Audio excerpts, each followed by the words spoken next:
वो हक़ मौजूद जीअं लतीफ़ जीअं सिंध जीअं आलम इंसानियत ऐं बेदस्तूर जीअं मां वटि हाज़िर थींदो आहियां फ़िक्र लतीफ़ जे हवाले सां लतीफ़ टीवी ते अॼु बि हाज़िर थियो आहियां। अव्हां जे लाइ नेक तमन्नाऊं आहिनि त सदा ख़ुशि हुजो, सदा आबाद हुजो ऐं जिथे बि हुजो ॾुखियो ॾींहुं न ॾिसो ऐं जेका बि ज़िंदगी जा पल गुज़ारियो उहे ज़िंदगीअ सां सरशार थी गुज़ारियो। ऐं ज़िंदगी रुॻो इन शइ जो नालो न आहे त असां ॼावा आहियूं, मानी खाईंदासीं, घुमंदासीं फिरंदासीं, दोस्तियूं यारियूं रखंदासीं, पर पंहिंजे समाज, पंहिंजे ओड़े पाड़े ऐं पंहिंजे इर्द गिर्द जेके माण्हू आहिनि असांजे, उन्हनि जे अहजनि ऐं उन जी तकलीफ़ुनि जे लाइ असां को किरदारु अदा न कंदासीं। इहा माण्हुपे जी तौहीन आहे। माण्हुपे जी अज़मत इहा आहे त असां पंहिंजो किरदारु अदा करियूं पंहिंजे ओड़े पाड़े, पंहिंजे समाज, पंहिंजे धरती, पंहिंजे क़ौम ऐं पंहिंजे वतन जे लाइ। ऐं उन जे लाइ करिणो छा आहे, कीअं करिणो आहे? लतीफ़ साईं का पाइती में चए थो कतण जी कान करें। ॾिसो केॾी वॾी ॻाल्हि आहे। असां चुप करे वेठा आहियूं, हवाल वेठा था कटियूं। कतण जी कान करें सुते साहें हॾु, कतण जी कान करें सुते साईं हॾु, सुभाउ ईंदई ओचिती ईद उघाड़नि गॾु। कतण जी करी कान थी ऐं सुती पई हई, असां बि ईअं था करियूं। ऐट ते हीउ जेको समाजी ऐं सियासी ऐट आहे उन ते असां सुट नथा कतियूं, सुट जो नथा कतियूं त असां सच पुछो त उघाड़ा आहियूं। ऐं जॾहिं को असांजो समाजी तौर ते ख़ुशी जो ॾींहुं थो अचे त असां उन में परेशान थी था वञूं। ऐं भिटाई पिया ॻाल्हि थो करे त तव्हांजी ज़िंदगी जो नालो आहे कतण, यानी जिदोजहद करणु, लाॻीती जिदोजहद करणु पंहिंजे समाज जे लाइ, पंहिंजे माण्हुनि जे लाइ, पंहिंजे क़ौम जे लाइ, पंहिंजे वतन जे लाइ। जिते सरतियूं कंदई सॾु।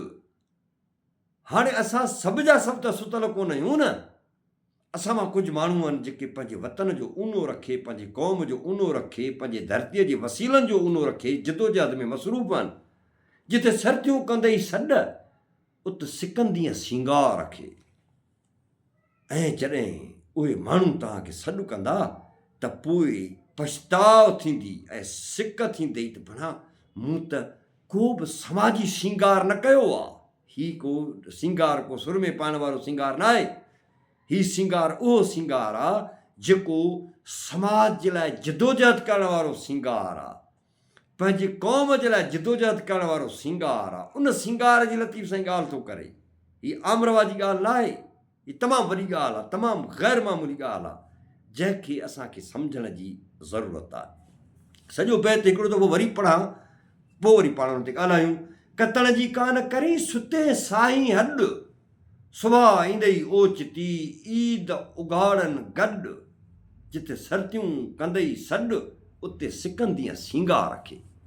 सो असांखे कतणो पवंदो, असांखे जिदोजहद करणी पवंदी, असांखे सोचणो लोचणो पवंदो, असांखे हिमत करणी पवंदी।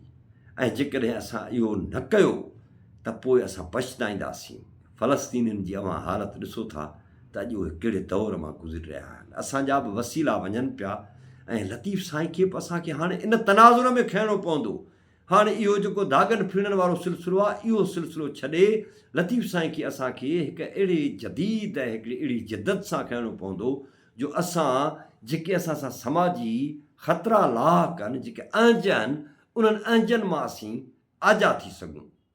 ऐं इहे वोए वोए कंदी वत मतां वोए विसारीअ, रंधनि मथे रत हार त पसी हो तखे। मुंहिंजो कमु आहे वाका करणु, वोए वोए करणु, ॿुधाइणु, दाहूं करणु, रिहूं करणु, अव्हां ताईं हीउ पैगाम पहुचाइणु, अमल करणु ऐं ॿियनि ताईं हीउ पैगाम पहुचाइणु अव्हां जो कमु आहे। मुंहिंजा महबूबो, मुंहिंजा दोस्तो, मुंहिंजा प्यारो, अव्हां जो कमु आहे। ऐं लतीफ़ टीवी हीअ जेका यूट्यूब ते आऊं त हिन दुनिया में न हूंदुसि, पर हीअ वीडियोज़ हूंदियूं ऐं ईंदड़ नसुल जॾहिं ॾिसंदा त उहे घटि मां घटि इहो चवंदा त असांजा वॾड़ा दाहूं कंदा विया, असांजा वॾड़ा पंहिंजे समाज खे तब्दील करण जे लाइ ऐं पंहिंजे क़ौम जे माण्हुनि खे तब्दील करण जे लाइ दाहूं कंदा विया। सो मूंखे उमेदु आहे तव्हां लतीफ़ टीवी खे सब्सक्राइब कंदव ऐं विडियो फुल ॾिसंदव, लाइक करण जहिड़ी जेकॾहिं विडियो आहे त उनखे लाइक कंदव, कमेंट करियो। उन कमेंट में जेकॾहिं हिकु तनक़ीद आहे तनक़ीद बि अव्हां करियो ऐं पंहिंजा ख़्याल बि पेश कयो। ऐं त इन हद ताईं बि आहियां त नंबर मूं अॻु में वीडियोज़ में ॾिनो आहे त तव्हां पंहिंजूं वीडियोज़ मोकिलियो त उहे बि लतीफ़ टीवी ते हुजनि लतीफ़ साईं जे सिलसिले में, उहे बि लतीफ़ टीवी ते अपलोड कया। मुंहिंजो नंबर आहे 0300 837075 इन ते तव्हां मूंखे व्हाट्सएप कयो। 5 मिंटनि जी वीडियो हुजे, 4 मिंटनि जी वीडियो हुजे, लतीफ़ साईं जो बैत पढ़ो, उनजी तशरीह करियो त उनखे बि अपलोड कयां त जीअं अव्हां जूं वीडियोज़ बि उहे महफ़ूज़ थियनि ऐं अव्हां वटां बि हिकिड़ो इनपुट मिले, अव्हां वटां बि हिकिड़ो ख़्यालु लतीफ़ साईं जे सिलसिले में अचे त जीअं उहो ख़्यालु असांजे माण्हुनि ताईं पहुचे। मूंखे उमेदु आहे त अव्हां शेयर कंदव, हिन वीडियो खे वॾे पैमाने ते शेयर कंदव ऐं दोस्तनि ताईं पहुचाईंदव। दोस्तनि खे बि तव्हां चवंदव त उहे बि शेयर कनि। ऐं सदा आबाद हुजो, ख़ुशि हुजो। जिए लतीफ़, जिए सिंध ऐं जिए आलम इंसानियत।